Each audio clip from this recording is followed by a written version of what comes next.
The Iron Survivor qualifiers have begun. What is up, everybody? Welcome to the NXT Post Show. It is Tuesday, November 12th. It's your girl, Denise Salcedo, joined by Chinedu. Chinedu, what is up, dude? How's it going, Denise? Happy to be here. It was a great episode of NXT, and I cannot wait to review it with you tonight. Shout out to DWO. I know, Yes. dude. I like this time of the year because we're headed into NXT Deadline. I'm fond of NXT Deadline. I like the Iron Survivor Challenge. The last couple of ones that they've done in recent years have been fun. So given what we saw here today, there were a couple of surprises, I would say. There were some people that I was not expecting to win. There was some that I was expecting to win. But so far, these Iron Survivor qualifiers are looking pretty good. But before we get into all the nitty-gritty details, Chinedu, what did you feel? What did you think of NXT overall as a show today? Overall, this was a good episode. I felt this episode was needed to set up what the next round of storylines would be, which is the Iron Survivor Challenge. Like, they made it all about that, which is what I like. Like, I feel that there's certain storylines you can make the whole thing about it, which I feel they did. It's about that because it's about winning the titles. Makes perfect sense that everyone's obsessed with being in the tournament and winning. So I thought it was really, really great. That main event was spectacular. And once again, I just cannot. I texted you earlier. I cannot believe. I'm gonna say this. Is Ridge Holland over now? Is this what? Dude, Ridge Holland was getting massive amounts of boos, okay? People just wanted to boo this man.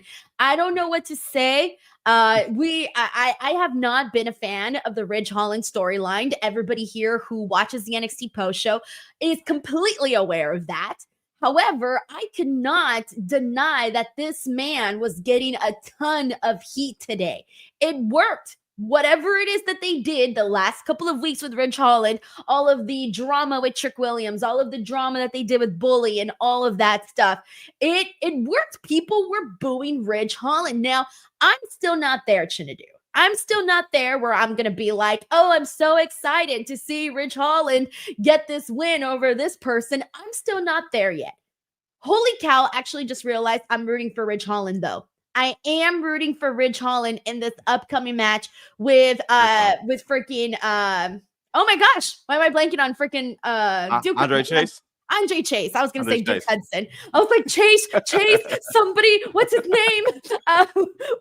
But no, seriously, I think I'm rooting for Ridge Holland, though, and we'll get to the reason why in just a second. But I want to go ahead and kick things off with the Iron Survivor qualifiers. I want to start there because I feel like that really is the most important part of what we got here on the show. So let's start there. Women's. Let's start with the women, Chinedu. We got Ruca versus Cora Jade in the Iron Survivor qualifier. And this is the one that surprised me the most today.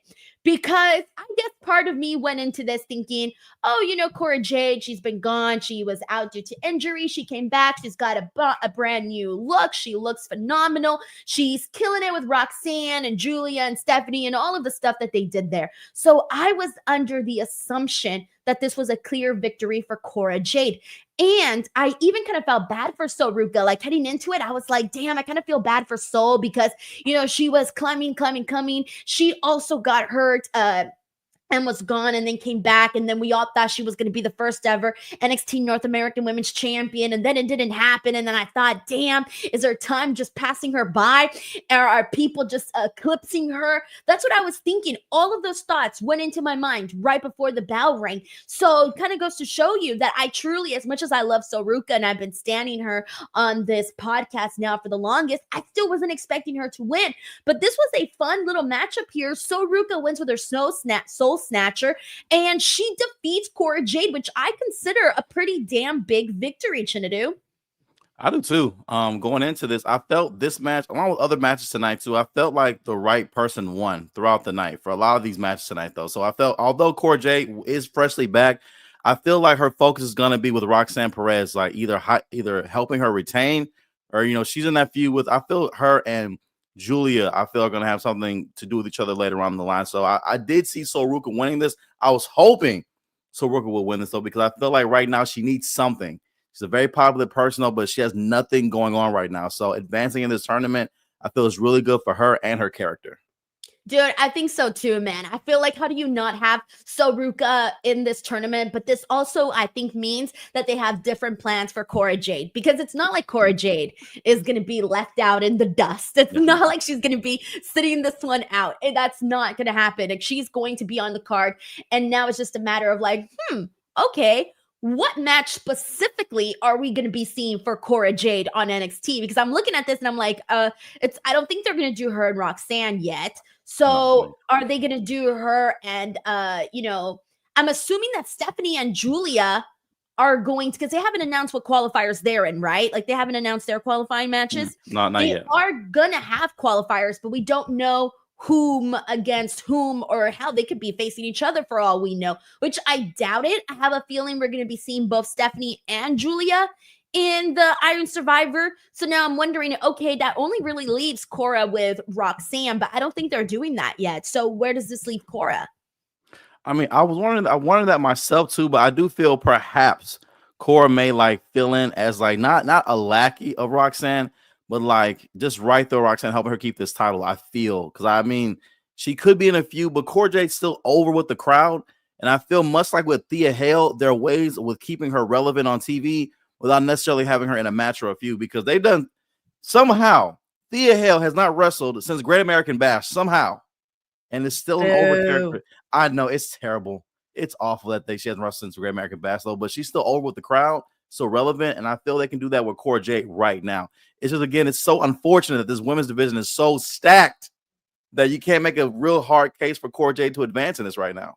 I feel you, man. I kind of feel the exact same way. Let's get into these super chats, and then we'll continue on with our men's Iron Survivor.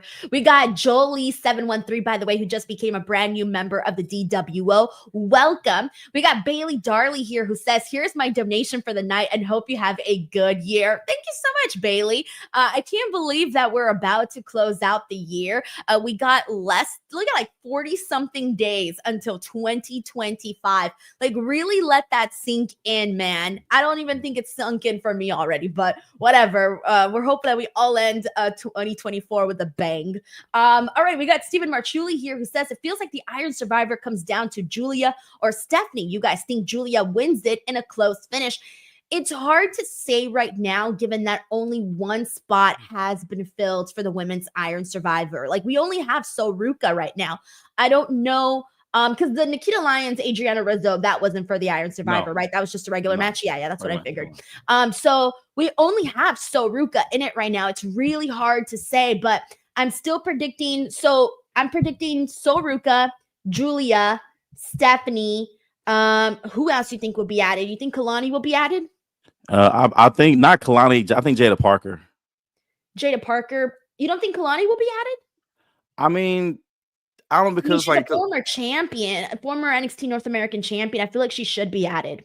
I mean, sure, but I'm also thinking about Lola Vice too, because I feel like Kalani's still like unfinished business with fail influence. I still feel I want her in it too, though. But it's like, but there's also Lola Vice, and there's Jada, and there's so many women, man. What is this? Oh God, man. You're like, I can't pick. Yeah, you're trying to have your cake and eat it too, Chinedu. I really am. I'm trying to have all my cake and eat it too, because these women are so talented. So many to choose from. It's really hard. Thanks, Steven.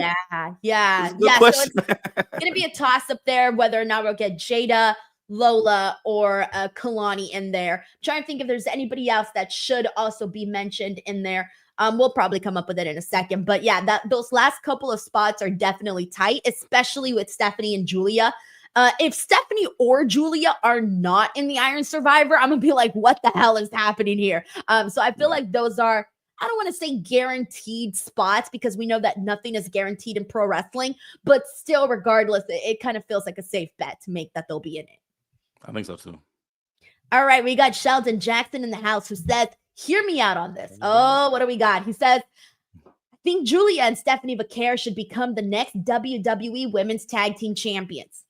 Look, Sheldon, I do not hate this idea. Chinedu, I don't know how you feel, but I don't hate this idea. Why? Because I want to talk about the opening match on NXT tonight, which was Stephanie Vaquer and Giulia versus Lash Legend and Jakara Jackson. Holy cow. There was so much that I loved in this match.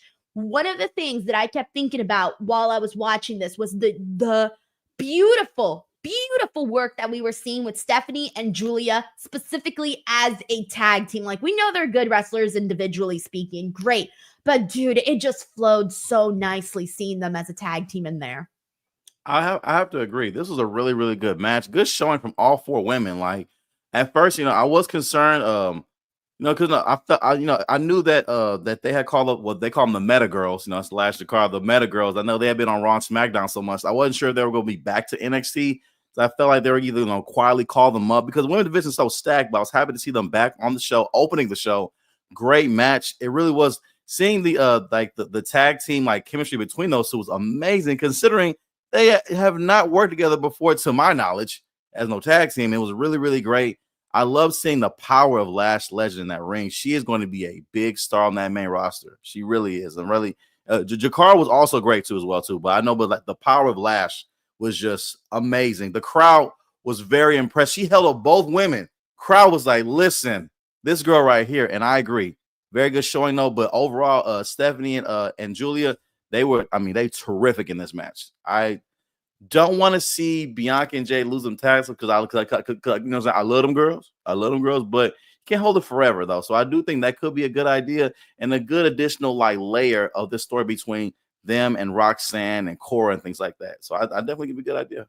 Dude, I wouldn't complain. Like, if we started to see a situation, it's just so weird, right? Because even though we would want to see them as tag team champs, we know that they're sort of bound to be single stars. Like, they're not going to, I don't think their trajectory is to be a tag team. I think it's to be single stars.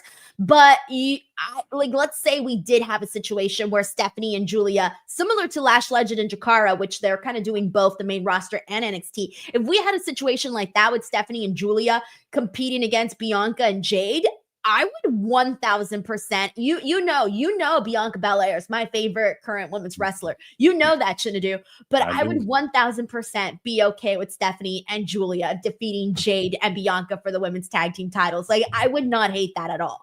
And I love Bianca, I love Jade, and I think because I want to see Bianca back in the women's world title scene again, because I feel like she's been tag champ. It was really great, to help Jade get over and those kind of things. But I think it's a good idea.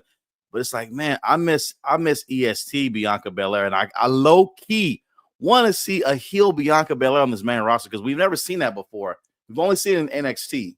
So I feel like on the main roster, the one how she do that dance like that, blowing the bubble. I want to see that girl on here cutting up. So I think it'll be great and give a chance for Bianca to go heel. I want to see that. I think she'll have fun doing it on that mic. She can say things she always wanted to say because I know it's hard being pretty much female John Cena, what she's been for the past couple years, and she's still so new to that roster. She had to do so much with it. I'm getting off topic, but overall, I do want to see Stephanie and Giulia get them tag titles. That would be a good wrinkle to the story. I agree. Now, before we move on from this match, there's a couple of things that I got to mention, man. All right. So first and foremost, I had said that one of the things that I really loved was the tag team work that we saw with Stephanie and with Giulia, as Sheldon also noted in his super chat. But the other things that I really loved too is that Lash Legend, there was several moments in this where I thought, dude, you mentioned the part where she's carrying both girls, Stephanie and Giulia, but she is just showing so much power. And I was watching her, and suddenly I started to think of who she kind of reminded me of. And I don't know how the people here are going to feel about this, but when I was growing up, my first favorite female wrestler was Chyna. Chyna was my favorite because I had never seen a woman like her. I had never seen such a strong female on television. She was really my first introduction to a strong woman, and not just strong, mentally speaking. No, I'm talking physically imposing, and you could believe that she could go in there with the men and that she can hold her own ground. And I was such a big fan of Chyna. That's all I would talk about was Chyna. She was my favorite. And when I was watching Lash Legend, I don't want to say that there's these similarities between her and Chyna, but I do want to say though that I think that young girls watching Lash Legend could be sort of having the exact same thoughts that I did when I first saw China, because I feel like even though you got other, tall women in WWE and whatnot, I feel like Lash Legend kind of stands out in a different way where she comes across with just a lot more power. So maybe you do have some of those similarities where you just have this very like alpha female in Lash Legend. And so I look at her and I'm like, dude, she's unique on this roster because yes, you got other hard-hitting girls. You got other really good wrestlers. You got people that I would say are, far better wrestlers than Lash Legend. But the point stands that her power, to me, is what's really gonna get her over. And that was one of the things that I was thinking about while I was watching her wrestle today. Then on top of that, one of the other things that I wanted to know is in regards to Jakara Jackson, because Jakara, for the most part, in the last couple of weeks, or months rather, the whole time up until the last couple of weeks, I have felt that Jakara Jackson has been in the shadow of Lash Legend. In fact, and even past, I think on the SmackDown post shows, I even said like Jakara's kind of getting these opportunities. She's sort of riding Lash Legend's coattails right now and getting these really cool opportunities, right?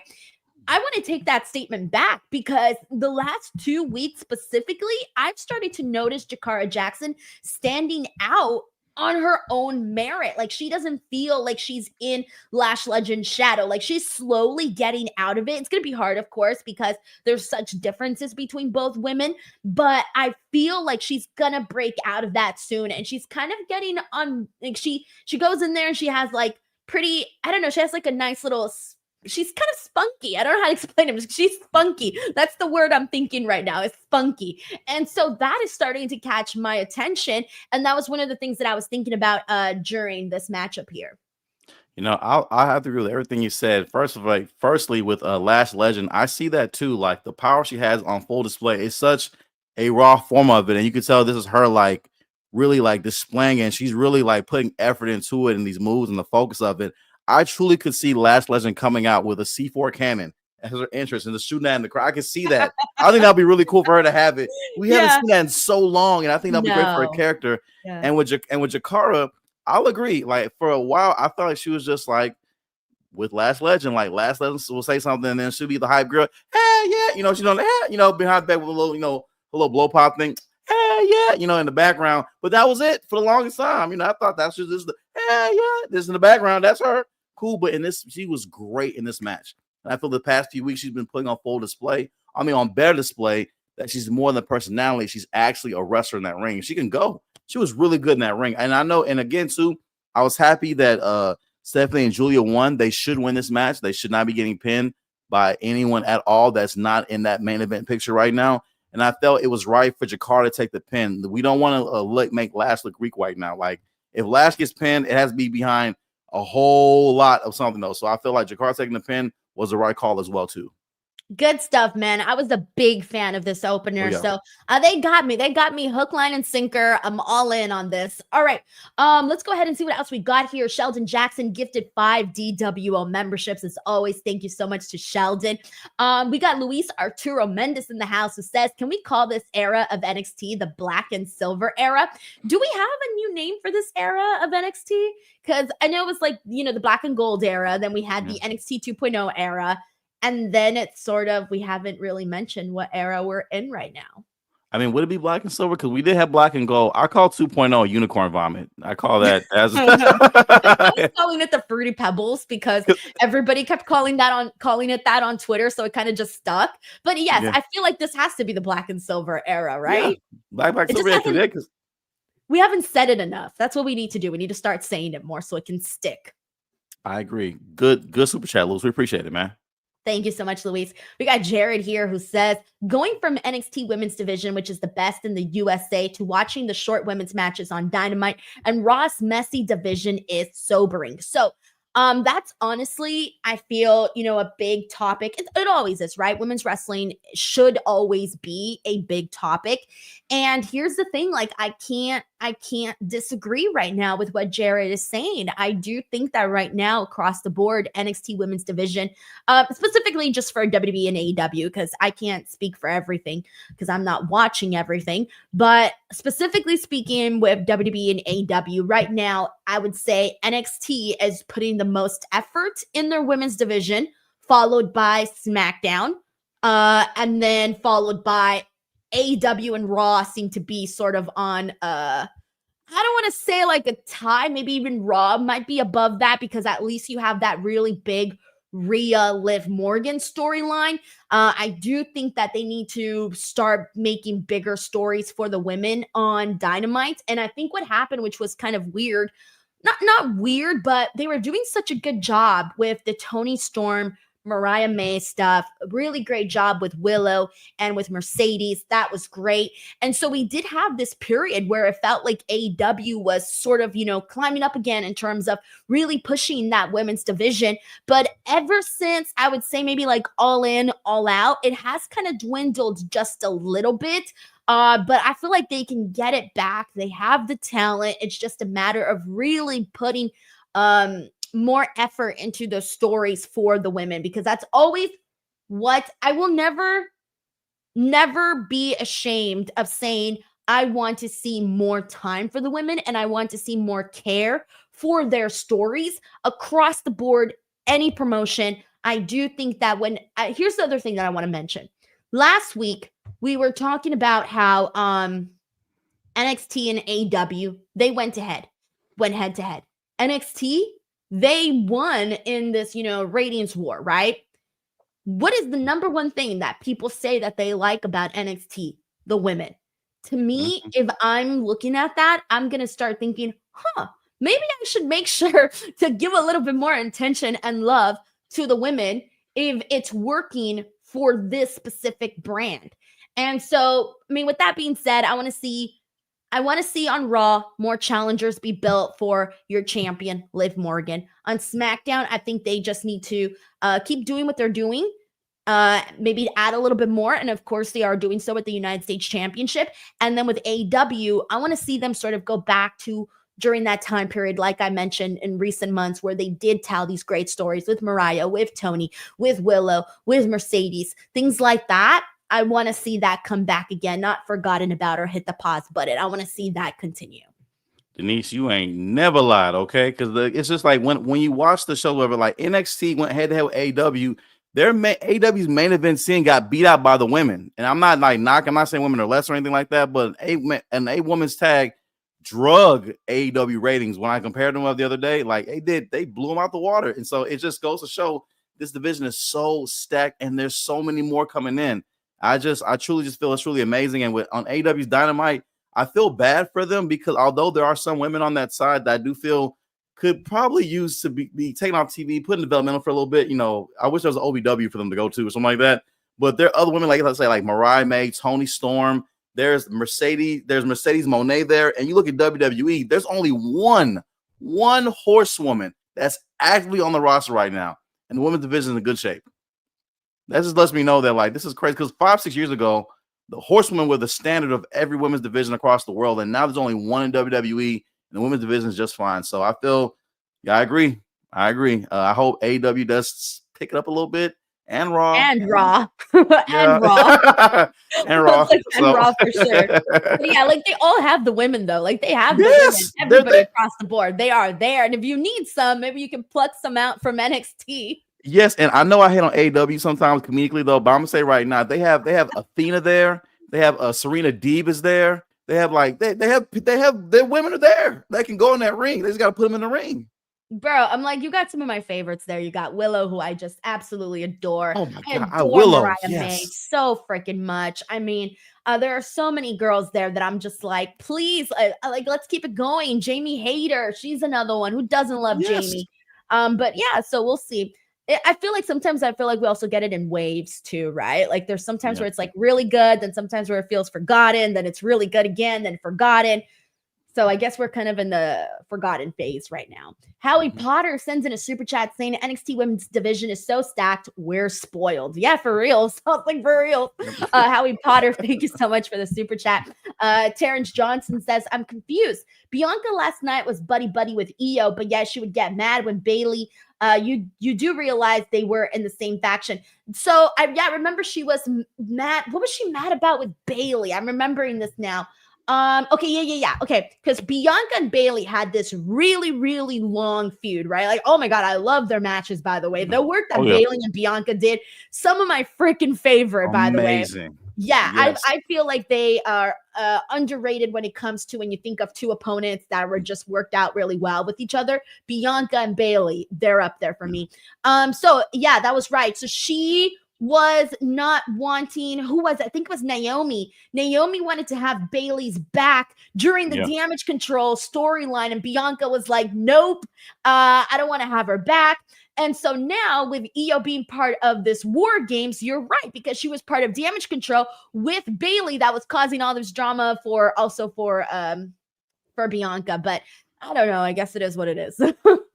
I rationalize it in this way because I noticed that too. I was like, I felt it's personal with Bailey because Bailey started damage control. Like more so like Bailey was the one that was sicking these girls on my ass for like 2 years, beat me down, trying to take my title. That's when Naomi was gone, whatever. And I remember that was the whole beef, whatever. And I feel like she was Kevin Owens before this Kevin Owens was going on right here because like I felt like Bianca was right. That's when I thought that they might turn Bianca heel because they were making Bailey face and Bianca didn't want to help. And I was like, I felt like Bianca's justified though, via Drew McIntyre-ish. Like, I wouldn't help this girl either. Like, screw this girl. This is whooping my ass for 2 years, y'all.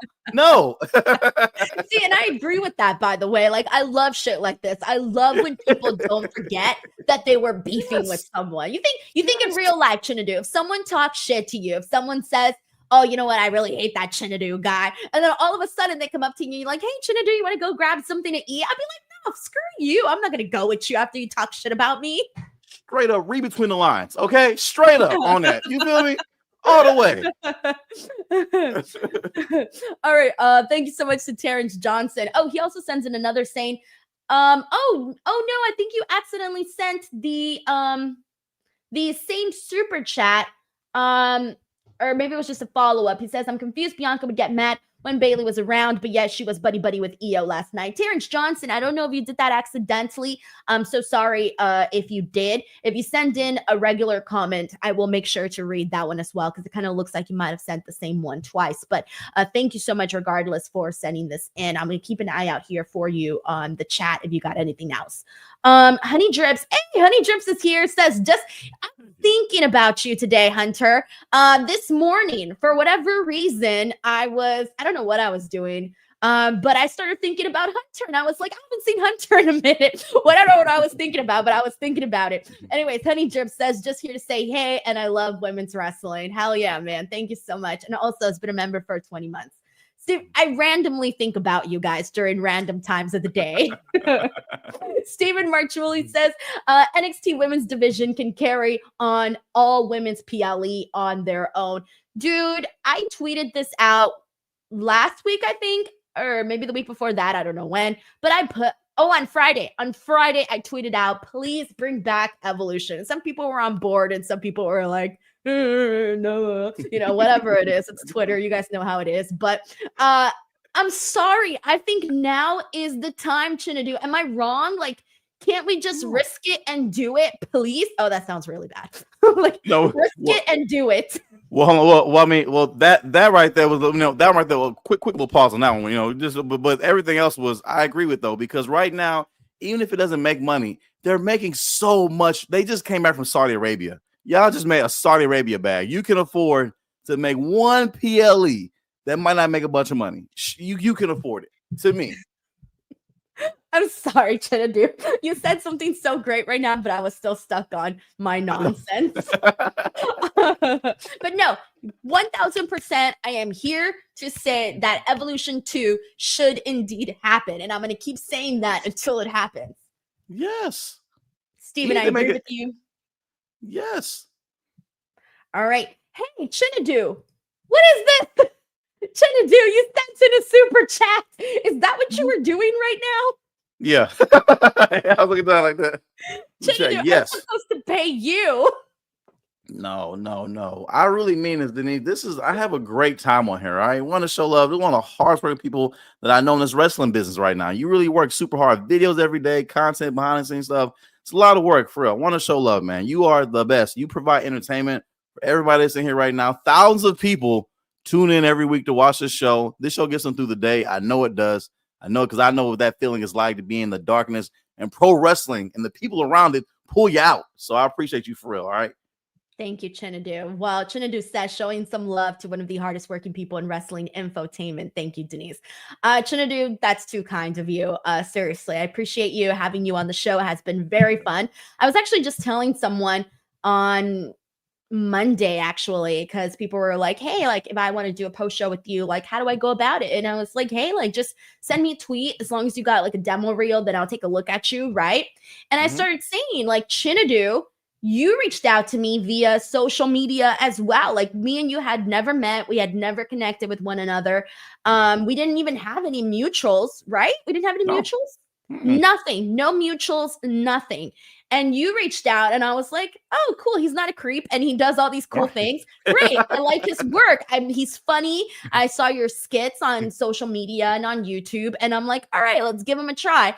And that's kind of how that happened. So I feel like you made me feel comfortable about giving people a chance that I don't even know or have any mutuals with, or like, you know, all of that. Because usually in this like business, everything is sort of word of mouth, right? Like a lot of people don't realize this, but like podcasters and people, we talk to each other and it's like, hey, have you worked with so-and-so? What do you think about so-and-so? Do you think so-and-so would be good here? And so like, this is something that, you know, people are constantly sharing information, and word of mouth goes it goes a long way, obviously, and networking and all of that stuff, which I hate, by the way. I hate networking. It's the worst. I hate it in any job. And I think a lot of people realize this now. Like, this isn't just for this kind of job. It's for any freaking job. Like, you got to network. And I hate it because I'm an introvert at heart.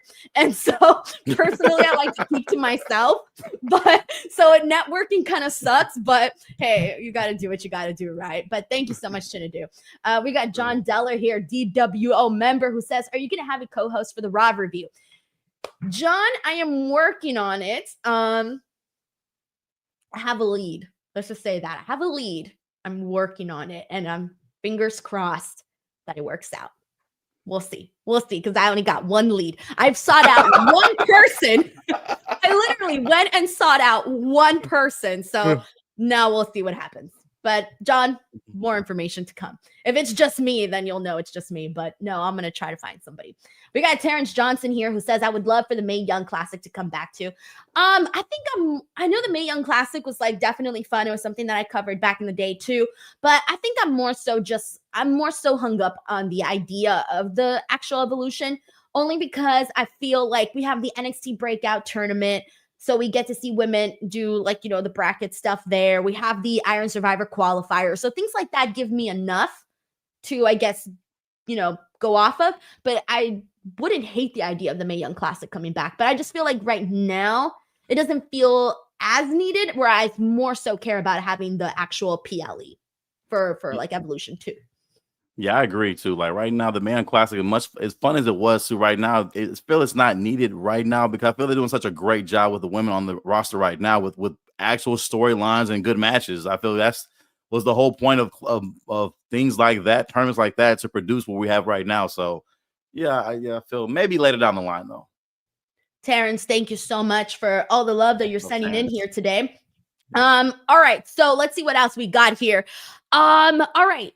We got to finish the men's Iron Survivor Challengers qualifiers, because we haven't even touched on that just yet. I know, I was like, hey, we're still on that. All right, so Wesley versus Cedric. That was one of the qualifiers that we got here today. This was a fun match that I got. This is awesome chance at one point. We were getting like a round of speed kicks. Was it Cedric, right? It was Cedric who gave all the speed kicks to Wesley. That was freaking cool. I want to say something about both of these guys. And actually, I feel this way about 3 guys on the roster. It's Wesley, Cedric, and Javon Evans. So I'm going to echo the same sentiment later. And that is that these 3 guys have been having a string of really good matches, like really good stuff. And I was thinking about this with Wesley and Cedric, where I didn't feel like I had a feeling Wesley was going to win just because he's been a little bit more accomplished on NXT. But if they would have gone with Cedric because of the work he's been doing on NXT, I wouldn't have hated that. Like, I honestly would not have hated that. So I loved this matchup. I loved this pairing. And I'm happy to see Wesley take part in this Iron Survivor qualifier because, you know, he's going to add that nice, fast-paced style to this match. And in a match that has, you know, a clock and timing and you got to be, you know, fast and all of that, I feel like this will be really cool to have Wesley. I definitely agree with all three of those guys. I really feel like I feel those three guys should be really big fixtures in the NXT North American Championship division right now, especially with the fact that with Wesley, Obafemi is not champion anymore. So that's lifted now. So I feel they should explore that as a heel. Wesley goes after the NXT North American Championship. I feel that should be explored as well because whole different approach, whole new storyline with that. I love this match between Cedric and Wes. Again, I feel we just forget how well and how good Ced is in that ring, man. We be forgetting. We don't see him that often, but I wanted him to win for a second. He had me convinced, and he sold those moves so well. You just forget how good he is in that ring. He made Wesley look like $1 million, even though Wesley's already a star already. Very, very good match. I'm happy that, again, Wes was the right choice to win because we're trying to elevate Wes. Right now, we feel Cedric is more there to kind of enhance these younger guys right now, although I do want Ced to get some gold in there eventually because I feel he will be a good hand in it. Overall, this match is really good. I'm happy to see Wes get the win. It was great to see, once again, a face aerial style versus a heel aerial style. I love how Wes is in that ring as a heel. It's just the mic work is just that right now. That's just the only that gets me, but there was no mic tonight. The wardrobe. Y'all, please. Y'all, listen, Wes, if you ever see this, my guy Wes, you know it's nothing but love for real. But you will not come out here just like an English teacher from Chicago who teaches poetry. Stop doing this, bro. Why you get a stylist, okay? Call Andrade. He knows. You know what he needs, Chinedu? You want to know what Wesley needs? What does he need? He needs Melin. He needs a Melin hat, everybody. I need to talk to you guys about what I consider the most important part of an outfit. It is your hat. You wear the same hat over and over, and it starts to smell. You get sweat stains or it breaks down. You're doing it wrong. You need a hat that is going to keep up with you. That's where Melin comes in. These aren't your average hats. Melin makes the most premium and durable headwear in the world, whether you're tailgating, working out, on the golf course, or heading out for a date night. You need a Melin. If you guys want to check it out, of course, it's built to last 5 times longer than any other hat. It has natural antimicrobial properties, so sweat doesn't break down the hat. No sweats, no stains, no smell, and it is built for the water so that it doesn't lose shape if you take it in the water, and also floats. If you're looking for the world's most durable hat, look no further. Go to melin.com. That is MELIN.com and put it to the test yourself. What's up, Chinedu? What's up, girl? Let me say something, all right? Yeah, first of all, round of applause for Denise, man. I hear with that ad. That was I didn't know I thought we was talking for real. I said, what does he need? And I was going like, wait, I'm back. What? You're like, you got an outfit? You got an outfit for Wesley? Yeah, I was like, I got an outfit right here. Wait, what? I'm backstage. What? Oh. 1 second you're part of the show, and the next you're gone. I was like, what am I? I had an outfit right here in my hand. I was like, no, you have to put this on right here. What? Oh my God. That was funny. Hey man, I was sweaty, man. That was my first time doing that read, so I'll get better at it. I couldn't remember how to say antimicrobial. I got stuck on that word. Microbial? Antimicrobial? Antimicrobial. Oh, I can't say it. Microbial. Because it's microbial. How often do we say that on a day-to-day basis? Microbial. Like microbial. Everyone heard me choke up on that part. I was like, microbial? Yeah. I made me laugh. I'm like, ow. Microbial hurts. It sounds like that. Like microbial hurt. God dang. And at fucked up microbial. At some point, I'll get the wording right. All right. Well, let's get back to it. Let's see what we got to get into that we haven't already. All right. Well, let's get into Ridge, Trick, and Andre, because earlier we kind of talked about Ridge Holland and then we never finished it off. So here we go. Ridge Holland did get a massive amount of heat today on NXT. I feel like everybody backstage at NXT was like, yes, job well done. We did it. Pat yourselves on the back. We got the people to care about Ridge Holland because for the most part, people were like muted. Like nobody booed, nobody cheered. They were just there. And now they successfully got people to boo Ridge Holland. And this all happened with Trick and Andre Chase was out there. And Andre Chase wants a shot at the NXT championship. This all leads to Ridge going out there and going at it with Andre. They start going back and forth. This leads to a match that is being made for next week. We're going to see Andre versus Ridge. And basically, if Andre loses, he's done. Chase U is done. He has to leave Thea. He has to leave Duke. He has to leave Riley. And then, of course, the winner will go on to face Trick Williams for the NXT championship at Deadline. Yeah, meanwhile, Denise is like, do you promise? Do you promise it's going to be gone?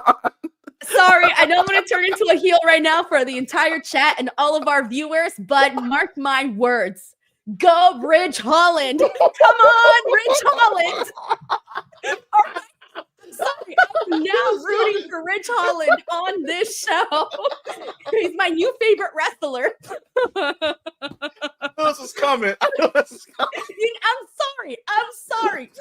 sorry, okay? I'm so terribly sorry, but I have not been a Chase U fan, all right? I've tried. People here have been watching my show for a very long time, and they know how I have felt about Chase U from the very beginning. This is my time. This is my time to stand up, Chinedu, and say, let's call it a day. I want them to break up. Let's go, Ridge Holland. As soon as I heard Andre Chase say, I'll put Chase U on the line, I was like, Denise, somewhere like, please, Ridge, kill this man. And I think it's going to happen. I really, truly think so because the winner's going to challenge Trick Williams for the NXT championship at Deadline. All right, Deadline. Yes. NXT championship. Yes. Andre Chase is not championship material, guys. Like, listen, this is skinny Al Borland. Okay, it's not even the fun one from the show. All right, this is skinny Al Borland in a turtleneck. It's just not gonna work, guys. And like Chase, this character, I think if Andre Chase was something totally different on the show, maybe it could happen. Not with this Chase U character. No, and this doesn't mean that I think Ridge Holland is defeating Trick Williams because he ain't. No, hell no. First and foremost, I want to say pound the back firstly to Shawn Michaels, Uncle Shawn back there. He did what SmackDown and Raw could not, and that's to get us to care about Ridge Holland for real. Like the fact that to get us to care about Ridge Holland and to get Denise to root for Ridge Holland next week, all in one night is amazing. Okay, this is insane because we could not care. I wanted Ridge Holland on main event with Karrion Kross. All right, I didn't care about these guys. All right, they didn't put them to the side and all that. Just get rid of them. And just like you said, you guys to care about them again. I'm just shocked that we are in here talking about him and Andre Chase. I feel if I'm in Chase U, I'm ready to leave anyway. Like, first of all, this is the second time you have gambled the university. My guy, seriously, what are you doing? I would quit right there. And we know you're not going to win. Ridge Holland whooped your ass fair and square. He didn't even cheat in that. Was the ambulance match? He didn't even cheat. He didn't cheat and he beat you and you out here again. And I know that Trick Williams got the whole crowd to care about Chase U for the first time like that ever. But beyond that, it is time for it to end. It's time for all of them to go their own way, especially Thea Hale. She has such a huge upside right now. And I feel the gimmick has served its time, but it's time to move on. We got Sleaze Boy in the house who says, for Michael Cole appreciation, WWE should bring back Heidenreich. Damn, I haven't heard about I haven't thought about Heidenreich in a very long time. I have Heidenreich. Like I feel right now, God, like I forgot about all of that too. Remember his poetry and all that stuff. I want friends.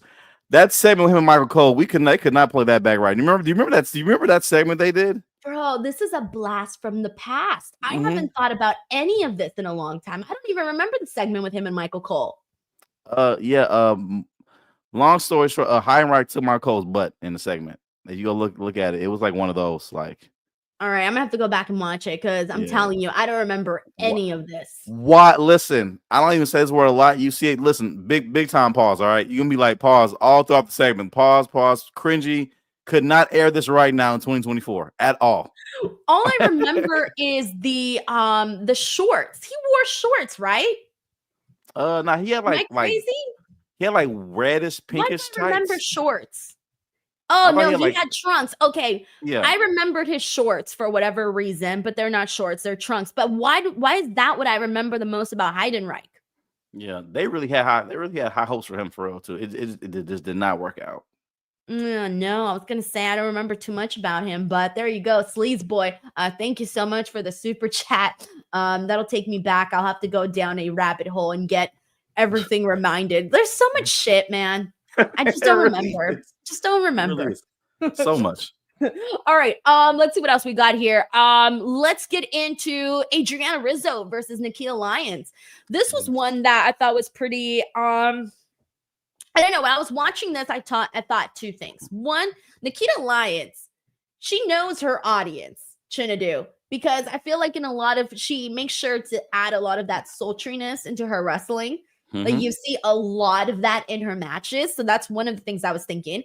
She defeated Adriana Rizzo, but afterwards, Adriana Rizzo hit her with a crowbar. I kind of think that usually I hate when stuff like this happens, when someone gets a win and immediately after the person gets their heat back. We see that happen all the time, right? It's pro wrestling. We've seen it happen a million times. Usually I'm not too crazy on the idea, but for the fact that Adriana Rizzo, like we said, this is her first big story where it's about her and Nikkita. We were just talking about this last week. This is her first big story. You can't just end it there. Like she's got to she's part of the family.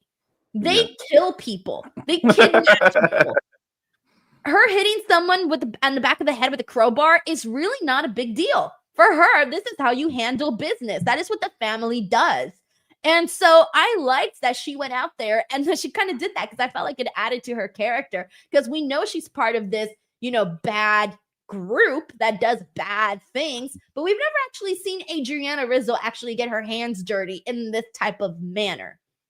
I agree because she's usually like the voice of reason for most of the things over. So something like this, and it's really on character. Although she's a face because of what their gimmick is and what they do, the crowd was like, "Okay, I'm with it." Yeah, because it's what you expect. Like I don't expect her just to get beat and then that's it. I expected her to go out there and get even, and I expect Nikkita Lyons to not feel this is over either, though. So I do like the way this is going. It gives them both something to do. And I feel like, not saying giving them busy work though, but like I just like to see this interaction because we never see them interact before. First time for the meeting. And I think it's be really great for both of them. And again, that crowbar, I was with it. Like that's how you because of her character, that's how you do it. I don't care about fighting fair. I ain't never said I was. I said I'm coming here to get you.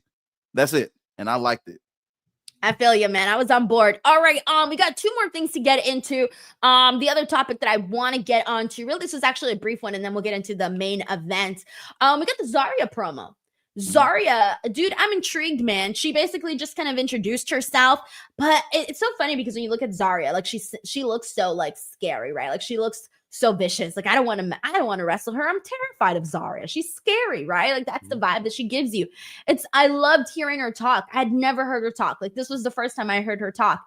And she has such a nice feminine voice. So like hearing her talk, but seeing how she looks, I don't know. It was kind of fun, but I was very intrigued by what Zarya was saying. And it was more so again, because I hadn't really heard her speak before. I felt the same way. Like it threw me off the same way. Like Wendy Chu's Instagram throws me off because she's such a dark character on screen. But go to Wendy Chu's Instagram. She's the bubbly girl next door. And I'm not saying it's bad. She's a very pretty girl, very nice and all that. It's such a contrast. Same thing with Zarya. When I see her like appearance, I'm expecting her to say something like, "I like to smoke menthol cigarettes. Do you like menthols as well?" That's exactly what I would expect, right? I was expecting this, and when I want the NXT Women's North American Championship, I'm gonna kill all you, girl. I'm expecting that. She had the sweetest voice. Yeah. Like, what? I was like, it's fine. But I was like, okay, but it did throw me off though, the fact that she has such a pleasant voice. It's a good thing, obviously. We don't want her to be like, I like menthol cigarettes. And get one of things like this. When I come to the ring, Fallon, Henley, I'm beating all y'all down tonight. Can you imagine that? Yeah, something like that. I thought that, but pleasant voice though, Yeah. Yeah. All right. No, like I don't think I've ever seen Saria without makeup either. So now I'm just like, I don't know. I'm just amazed by her because she's just such a unique character. We got a super chat here from Jay Stone. Thank you so much to Jay, who says, a Tony D, Sean Spears, and scapegoat Brooks Jensen. North American title program. HBK is a madman who must be stopped immediately. That's right. I almost skipped past this, by the way, but they had like this meeting where Tony D is always eating, right? Like that's his thing. And then I'm trying to remember how this ended, Chinedu, because it was Sean Spears basically putting Tony D on notice and then telling Brooks Jensen, like, that's how you do it. And they like drive off in their car. And they're all laughing together. Then when the driver is laughing, and I was like, man, I can't believe they wasted this on Sean Spears. Again, not hating him at all, but like I can. Sean Spears, #1 fan, ladies and gentlemen. Yeah, like y'all, it's Sean Spears, y'all. What are we doing here? What are we doing here, guys? Sean Spears isn't a winner. So why does he have recruits? Why are they following him? He has not won anything. Not as him, not as Ty Dillinger. Wait, was he ever NXT champion? He was, wasn't he? I may be. Let me double check. Think, well, regardless, though. Yeah. So what? Wouldn't you be more on board? Would you be more on board if he was actually winning right now? Yes. Like it would make more some wins. It would make more sense. No, he was not. I just checked right now. No. So a guy who's never won, the only match he's been in of relevance this past year, he really cost himself because again, he pulled Trick out the ring. Why? Instead of breaking up the count, Ethan did give you a match of your own. You won in the top picture again. It didn't. I mean, and I know it's writing, but storyline wise, it didn't make him look competent. So why would you have followers? And even then, here you're getting a match, and you're not fighting in it yourself. You're getting this guy. It is this, and this cinematography. It was filmed very well. I can suspend my belief for those kind of segments because wrestling, I understand. But even then, I felt like it got kind of cheesy because Sean Spears was a bit cheesy in it too, and Tony D's it's already like, yeah. But you add Sean Spears, it's like, We got Sheldon Jackson here who says, I'm interested in this Nikkita heel turn, but I'm just waiting for the next Nikkita Obi and Obi Femi interaction. Also, Denise, let me know if you still want the Survivor Series fun facts from yesterday. Yes, Sheldon, can you please DM me on Instagram? I'm pretty sure you're able to DM me. Can you please send that to me? Because if not, I'll just have to, you can either just send it to me on DM, and if not, I'll just have to go and look back and read all your super chats on the show. But I'm pretty sure you're able to DM me on Instagram, so I'll keep an eye out for that. If not, then I'll DM you. But yes, please, because I need content all the time. So yeah, Sheldon, thank you so much for the super chat and also for giving me material. Shout to Sheldon, man. We need more like you, man. You all pull up every time. Sheldon Jackson, you were the best. Thank you, Sheldon. All right. Let me see. The last thing we need to get into is that main event, everybody. Kelani and Fallon for a rematch for the NXT North American title. Although I don't necessarily say rematch, although it was a rematch, but the match was different because last time it was a gauntlet and she won in a gauntlet. So technically it's not a rematch, but it is a rematch. You know what I'm saying, Chinedu? Yeah. Okay. All right. Just making sure nobody lost me here. It's a rematch, but it's not a rematch, but it is a rematch. All right. Okay, that's where we're at, everybody. Because I'm not gonna explain everything. No, yes, I will, just in case you don't know. Okay, Fallon defeated Kelani for the title, but it was a gauntlet match. So she also wrestled the other two members of Toxic. They're not Fatal Influence. Bad. Yeah. Fatal Influence. And so this time it was just Fallon Henley versus Kelani for the NXT North American Women's Title rematch. All right. So now that we've got that straightened out, dude, can we please? Okay. And maybe because again, last time it was a gauntlet and they didn't, I don't know how long they actually wrestled minutes wise, Fallon and Kelani last time. But in this particular matchup here was where I actually noticed that these two girls have pretty damn good chemistry with one another. Yes, they wrestled so nicely with each other. Like, I don't know how to explain it. They both look so freaking good. That backflip thing that Kelani did off the commentary table, I thought looked freaking awesome. Both of them are currently putting their best foot forward. The aura that Fallon Henley is giving off as champion, oh, you can tell. You can tell this belt is changing her for the better. I can tell that she's feeling herself. Remember we were talking about her promo last time when she came down? Yes. Even just, yes, I feel like this is really, really, I feel like she needed the championship to really shape her as starting to become a bigger star on NXT. And I think we always saw it, right? Because, you know, we've sat here and we've talked about all of the fun stuff that she's done on the show. I love the stuff that she's done with Tiffany Stratton. That's still my favorite Fallon Henley stuff. But just she's been somebody that has been on the show very often, but she never actually got her due. They turned her heel and it didn't really feel right, but it didn't feel right until now.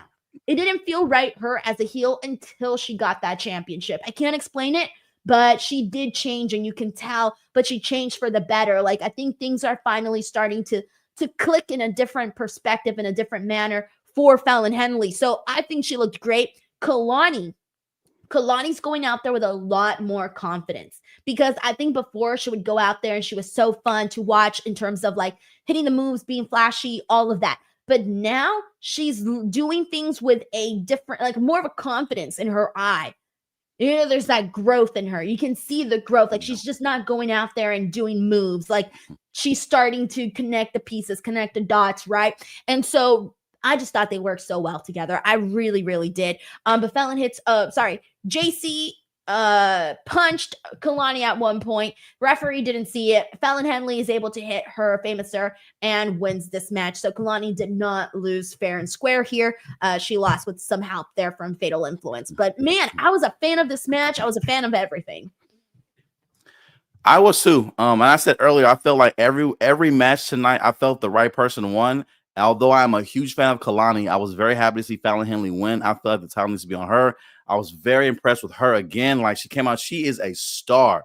She looks like she held that belt like she knows it is her belt. And I loved it so much. And at the beginning, I was so sad when she turned heel, because she seemed like such a natural baby face. She was so great with the crowd. Her promos were great. I mean, her personality was really good. But she flipped this switch so well. And such a great heel. And I felt it was an overall really good match. I'm glad that she retained. I feel like they did a really great job of protecting Kelani as well. She had a good showing as well. The Rolling Thunder she did into the shooting star press was phenomenal. She really is a little RVD. She really is. I was like, because she did it, but I watched she stop, and I was like, what? You know, the rest of the senton, well, RVD does, but she stopped. I'm like, what's she doing? She had a standing shooting star press. I was like, this girl is amazing, and still nailed it.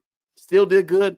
Her split leg of moonsaults. I mean, like, I feel this certain thing. RVD was out there blushing, like, oh my god, I can't believe this girl. If I'm him, I'm like this. He's like so flattered. Like, look at her. Take after me. Honestly, though, think about it. Imagine someone, and I think it's even more like endearing, right? When it's the opposite gender. Because it's like, oh, look at this young girl. She's going out there and she's doing my thing. She's like, you know, taking influence from me. And I think we're so accustomed. And right, you've seen stuff like this before, you know. Mercedes does a lot of, you know, Eddie. She, you know, that was her favorite wrestler. So you see a lot of Eddie Guerrero influence in her. So we have seen this quite a bunch. But specifically, I don't know. It's just nice. It really is nice to see Kelani go out there and just like be a little RVD. I truly agree. And if you'd have gone back to the 90s where you're seeing RVD hit a Van Daminator on Sabu into like some steel wire, you'd be like, who's the next successor of this guy? And you'd be like, hey, this gymnast out of Michigan. You're like, what? Yeah, like, who? You wouldn't believe it. But you see her, she is the successor of RVD's moveset successfully. And she does it very, very well. I felt, and the match was really good. They did a phenomenal job of protecting Kelani, because Kelani had to overcome a 3-on-1. She couldn't. And with I felt very well-timed discus punch from JC Jane, which I felt was very risky, though, because that could have missed completely. Because she had to do the whole spin like that. She could have missed that thing completely. But I still felt she landed flush enough to believe that it hit her in the side of the head, knock her out, hit that move, 1, 2, 3. I felt that was a really, really, really good move. Although I want Kelani to as champion, I felt it's better on Fallon Henley right now. It's going to be a better heel prop right now for other challengers compared to being on the white meat baby face. Because although Kelani is really good right now, one day, I see that heel turn. Give Kelani nasty bust down with a middle part like that. Maybe a little Aaliyah Herbang like that. I like that. Some cool sunglasses. Give her some Ray-Bans. Give her a brand new wardrobe like that. You know what I'm saying? Uncle Sean, give her the credit card. All right, let her go shopping and get whole. Card. You know what I'm saying? Give the credit card, Uncle Sean. Tell Kelani go shopping. Tell Wes to go. Wes, you go too. You go too, Wes. Go shop. Go shopping. Yeah, just take him on a little shopping spree. Yeah. No, but yeah, honestly, I mean, what can I say? Good stuff there. I'm happy that they're working that out. But tag team brawl at the end of this. Oh yeah.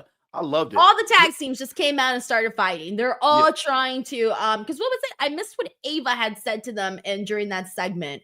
What did she tell the tag teams? If I'm not mistaken, because I was in a diaper at the time, but if I'm not mistaken, it was I think they're a tag team number one contenders match between those teams coming up. Okay. And the fact that I heard Out the Mud talk on TV, I was like, this is great.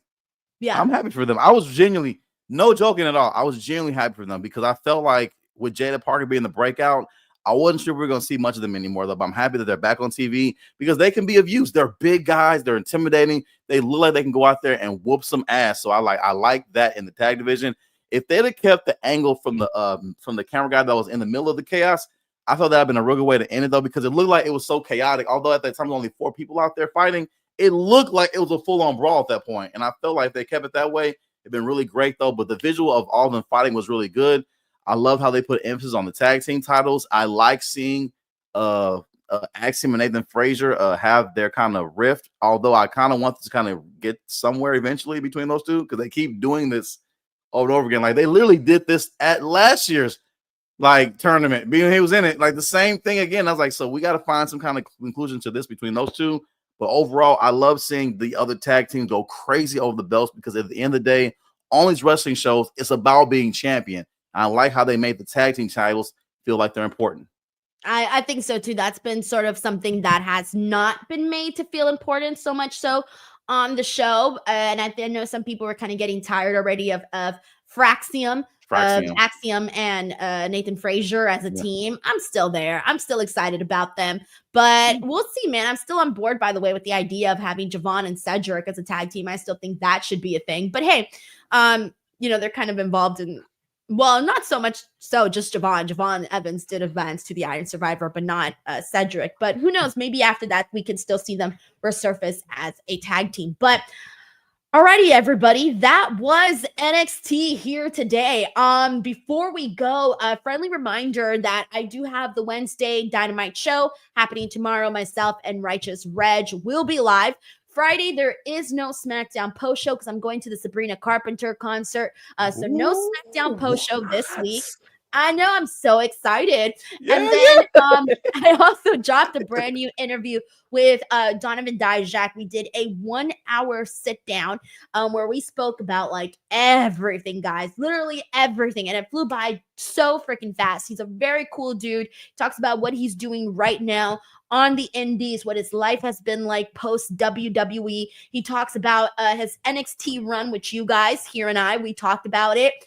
He talks about Retribution. It was really funny, actually. You guys got to go listen to that. It's really great stuff. I'm not going to spoil anything for you guys, but go check it out. Again, that's the interview with Donovan Dijak up here on the channel. There's a lot of new stuff that's coming here to the channel in case you guys missed it.